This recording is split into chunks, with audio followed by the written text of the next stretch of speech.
In this video, I'll be discussing the difference between a skill being training ready versus competition ready. You might be wondering why your child has yet to compete a skill that they've been performing in training for a while, or they've performed in the club before. This might feel frustrating, but could be the result of good coaching decisions, and here's why. In the comfort of a gymnast's home gym, there are soft mats, pits, and different surfaces and environments to perform the skills onto. That's amazing for skill development, and it offers great step-by-step options for the coaching team. The competition environment, however, is vastly different. It's almost entirely competition surfaces, which, by the way, are a lot harder than they look, and potentially just a couple of thin mats that can be used in certain scenarios.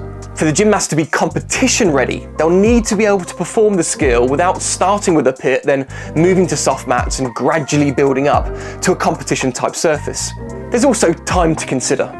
In competition, there are strict timed warm-ups, so the gymnast needs to be able to perform the skill on demand with little time to spare, building it up either technically or psychologically. So whilst the gymnast might be able to perform a double back in training after 10 minutes of warming it up, starting with a spot, soft mats, and then eventually doing it alone, there's a real difference to stepping into a competition venue, performing the skill without the luxury of mats, and doing it within a 2 to 3 minute period. I can't underestimate how different that is. Performing a skill in isolation is also different to performing a skill in routine. It comes with a whole different level of psychological stress. There's a maturity level required when new skills are integrated into a routine alongside other skills. For example, will the skills in front or after the new skill be impacted? And what if the skill before doesn't go to plan? Does this cause potential risks with a new skill? Another consideration is consistency, something that coaches look for when placing new skills into routines, as it improves the stability of performance and increases the likelihood of a safe routine. Being able to perform skills consistently means they can do so frequently, certainly more often than not, and despite certain conditions. It's no good being able to perform a skill successfully for just a couple of training sessions within a week, or not on days where the body's tired or the legs are sore. Consistency is what helps the athlete to gain confidence and accumulate the necessary repetitions required to put these skills into a routine. Besides, what if the legs are sore on competition day? You see, often we think of things in best case scenario terms.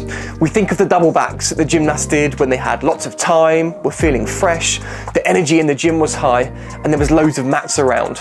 But coaches have to think about poor scenarios also. Can the gymnast perform with sore legs on the third day of training in a row when everyone's a little tired and the floor is harder at competition in comparison to the floor at home? Competition is a whole different level. Safety, of course, is a crucial factor.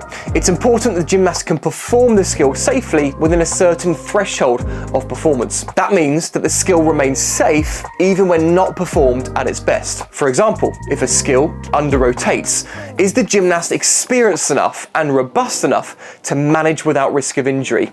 Or would a slight error expose the gymnast to potential harm? The gymnast is also going to need to perform this skill many times in training.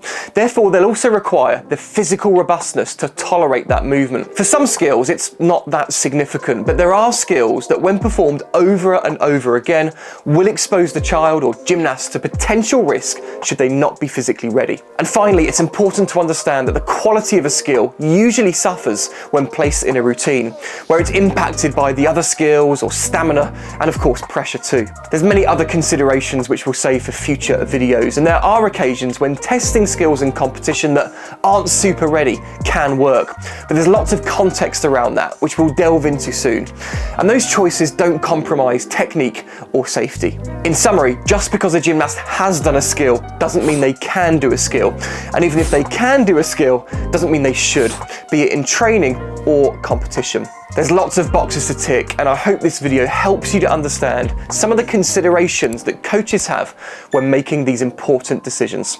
Thanks for watching.